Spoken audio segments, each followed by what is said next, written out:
Sa kahabaan ng kalsadang ito ay merong isang pamilya na nakatira dito. Napakadelikado, ngunit wala silang magawa para lang may masilungan. Papag lamang at trapal ang kanilang bakuran. At sa gilid ng kanilang tinitira ay dito na rin sila nagluluto ng pagkain na kung minsan ay wala, minsan naman ay meron makakain. Bagamat wala nga nakatira sa bakanting bahay na ito, kaya naman nagpaalam muna sila na dumito muna kahit dito lang sa kalsada. Ngunit aalis din sila pag meron ng lumipat at tumira dito. Hindi lang pala si Tatay Junior ang naninirahan dito, bagamat may kasama siyang 2 apo. Iniwan na ng mga magulang at siya na ang kumupkop dito. At siya na rin ang gumagawa ng paraan para makakain ang mga apo niya.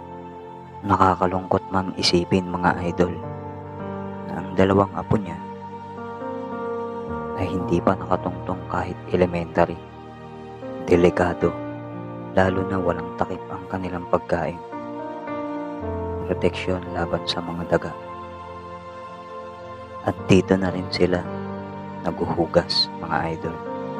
Ating alamin ang kwento ni Tatay Junior, 63 years old, kasama ng mga apo niya.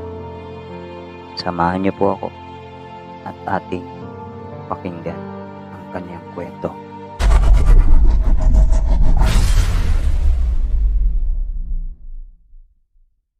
Ayun mga ka-idol, nandito ngayon tayo sa kay tatay, no? Bali, tayo, anong pangalan niyo, tay? Valentin po. Valentin Buljeser. Bali, tay, ilang taon na kayo dito? Bali, ano lang kami dito eh. Kumbaga sa ngayon lang talaga kami ilang ano lang kami kasi parang ito kasi may talagang may-ari nito. Nakikiano lang kami dito para may masilungan lang itong mga bata. Kasi yung, sige, panahon natin, di ba? Yung ulan. Yung mga apo ko yan. Apo? Bakit nasa ito yung mga apo? Alas napapabayaan na rin ng mga magulang. Inaako ko na sila. Kasi mahal na mahal yan. Hindi ko kaya nga yan. Hindi ko matitiis yan. Paano naman yung tayo, yung kabuhayan nyo dito? Paano naman? Awa naman Diyos, kahit pa paano, may paraan din ako para makaraos lang kami yan. At pa paano, may discarte naman ako para magkaroon lang ng pangkain, pantawid gutom lang. Ano yung nyo, tay? Kumbaga parang paano kayo nabubuhay? Hindi ako ng konting tulong, parang gano'n, para kung saan-saan na nakuha, para lang makaraos lang. Parang minsan gano'n, para lang kasi hindi ko na rin kaya magtrabaho. ilang taon na po kayo? 63 ho. Sir po, 63. Tatay, senior na siya, mga kaidol. Bali, dito po sila nakatira sa bangketa na to. Bali, yung kanina napakita natin, mga kaidol, dito sila sa tabi ng bangketa. May papag lang. Kailan kami rito. Baka ito kasi may uupa raw dito. Pagka baka maaaring mapatalisik kami rito. Baka uupa eh. Hindi, bubuksan na ito. Okay, habang wala, dito kami. Para lang may masilungan sila. Yun lang. Buti mabait yung may-ari tayo, no? Mabait naman. Mabait naman. Okay lang, pinababayaan lang kami. Tay, bali yung mga apo nyo nag-aaral pa ba? Ako, wala, baka birth certificate yung mga ito eh.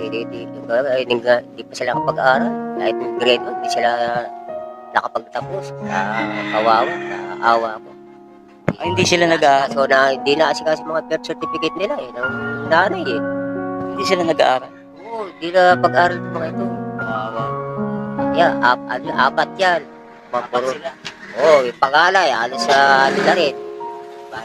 Kahit tungtong lang ng kinder. Wala, hindi ako pag-alo. Ilang taon na yung ano tayo, yung panganay niyo? Akali ko, ako nasa 16. 16 po. 16 na? Hindi pa Oo, nakapag-aaral. hindi na pag-aral. Ako. Yung pangalawa tayo, ilang taon? Ilang taon pala? Ha? Ha? 12. Asan po yung mga apo niyo tayo? Tawagin niyo. Ito, sige. So yung mga ka-idol, no, ito yung mga apo niya ni Tatay Junior. Ito, 12 anyos. Ilang taon ka na? 10. 10 taon po ito. Ito kami. Raisa. Iya po. Raisa Iya. Iya. Iya. Oo. Ito si Rika May. Rika May. Bali si Iya, hindi na nakapag-aaral. Oo. Yan. Pero marunong ka magsulat. Marunong ka magsulat. Paano ka natutong magsulat? Nakakabasa ka na. Kahit pangalan mo. Bali, ilang taon ka na ngayon? 12. Well, siya yung panganay. Ay, Hindi, Pangalawa po. Pangalawa. pangalawa, iba pa yung panganay. Dito kanina. Yung panganay ay nang hindi rin nakapag-aaral Oo. din. Sino naman nagturo sa'yo? Sulat. Wala po. Sarili lang nila. Kaya nga, sayang nga eh. Kung nakapag-aral sa matalino sana. Kaya yung panganay, nakakapag-drawing pa yun. Dapat ano na to? Grade ano na to? Nasa ano na to? Grade 6, mga ganyan. So yung mga ka-idol, no, bali si ano pangalan mo na yun? Nakalimutan ko. Iya, saka si Rika. Si Iya, 12 years old pero hindi pa nakapag-aral. Nakakalungkot isipin mga ka-idol. Tapos si ano naman, si si Mika, Rika May. Ilang taon na siya? 10 taon. Bali, hindi sila nakapag-aaral parehas mga ka-idol.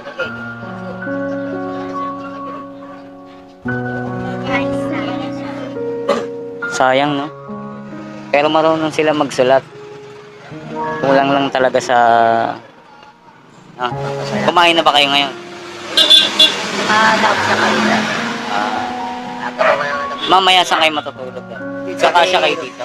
Hindi, doon kami sa gabi, doon kami. Lilipat kami sa Carinderia. Doon kami. Doon din Sa kayo araw lang kami sa dito. side din. Sa side. Sa Pangkita lang din. Dati kasi mga ka-idol, senior na to eh. Bali, Junior, bali ganito, may gusto ka bang ano, sabihin sa mga kababayan nating mga mabubuti ang loob?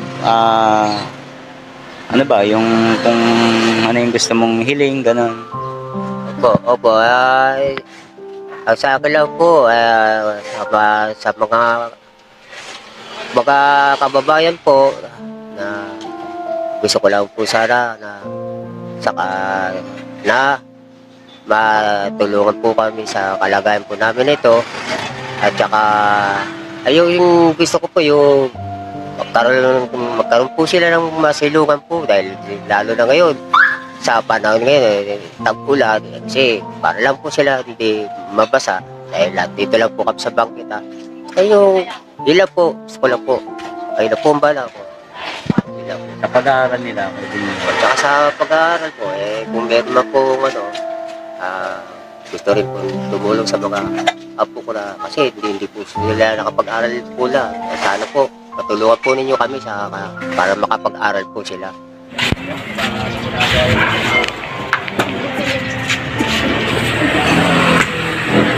Tay, tanggapin nyo muna to ha. Konting tulong lang muna ha. Panghulam nyo. Para mamaya may pangkain kayo na. Okay.